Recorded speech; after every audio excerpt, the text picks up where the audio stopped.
सम्मानित मुल्क के मालिकों, मैं बौद्ध भिक्षु सुमित रतन।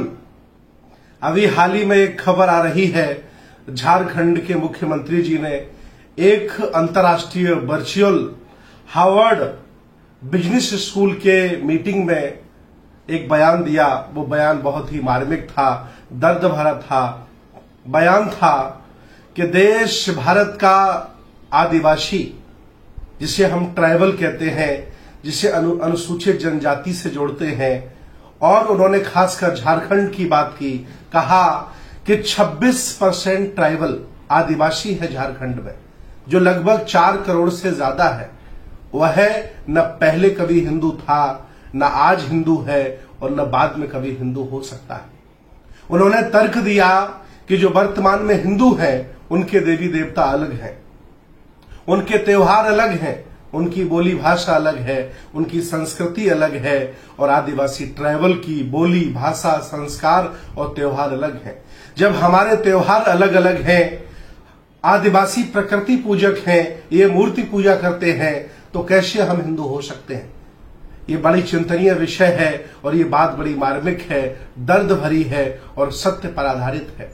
मैं इस बात का समर्थन करता हूं। जिस तरह से लिंगायत समाज के लोगों ने अपना अलग धर्म बना लिया, वो हिंदू धर्म में शामिल नहीं हुए, उसी तरह से मैं आह्वान करता हूं आदरणीय मुख्यमंत्री हेमंत सोरेन जी से कि आप लड़ाई लड़िए, इस लड़ाई में हम आपके साथ हैं।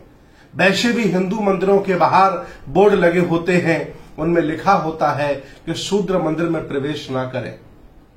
आप उनके साथ रोटी बेटी का संबंध नहीं कर सकते। आप मुख्यमंत्री प्रधानमंत्री बन सकते हैं, आप एमपी एमएलए बन सकते हैं, आप बड़े बड़े व्यापार कर सकते हैं, और देश भारत का आदिवासी आज भी जंगलों में पड़ा है। उसके पास पहनने के लिए कपड़े नहीं है, पढ़ने के लिए स्कूल नहीं है, उसके पास अपने रोजगार नहीं है। वह जो हमारी भारत की संपदा है, जल जंगल जमीन, उसी पर आधारित अपना जीवन जी रहा है। आप किस मुंह से कह सकते हैं कि वो हिंदू है? जब आपको वोट की जरूरत होती है, जब आपको संख्या अपनी ज्यादा दिखानी होती है, तो इन हक वंचित असहाय कमजोर और निरीह, जिनको आपने हमेशा सदाया है, जिनका हमेशा आपने शोषण किया है, उन्हें आप हिंदू कह देते हैं। मैं तो कहता हूं आदरणीय हेमंत सोरेन जी, झारखंड के ट्राइबल लोग ही नहीं बल्कि पूरे भारत के जो बाबा साहब की भाषा में अनटचेबल है, अछूत है, एससी है, एसटी लोग हैं, ये एक भी हिंदू नहीं है। इनको कभी हिंदुओं ने हिंदू नहीं माना।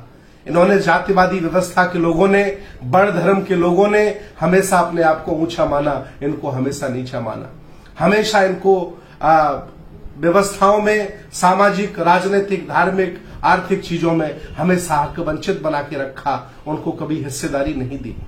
मैं चाहता हूं कि आप जो कॉलम होता है, झारखंड का जो कॉलम होता है, हालांकि हेमंत सोरेन जी इसका संघर्ष कर रहे हैं, वो अलग कॉलम चाहते हैं, उनकी मांग है, वो विधानसभा में प्रस्ताव भी लाना चाहते हैं। इसके लिए वो लड़ रहे हैं, संघर्ष कर रहे हैं कि जिस तरह से हिंदुओं का, मुसलमानों का, एससी एसटी का अलग कॉलम होता है, वैसे ही झारखंड के ट्राइबल आदिवासियों का अलग कॉलम होना चाहिए। वो प्रकृति पूजक है, वो हिंदू नहीं है। मैं इस बयान का उनका स्वागत करता हूं कि एक मुख्यमंत्री ने दुस्साहस किया सत्य कहने का।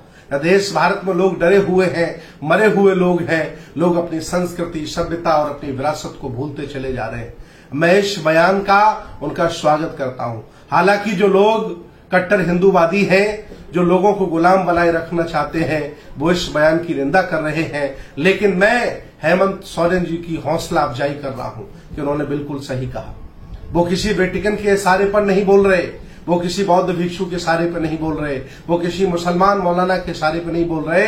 वो आधार बता रहे हैं, जमीनी बात बता रहे हैं कि जब उनके देवी देवता, उनके संस्कार, त्योहार, पहनावा, ओढ़ना बिछाना सब अलग है, भिन्न है, तो वो हिंदू कैसे हैं?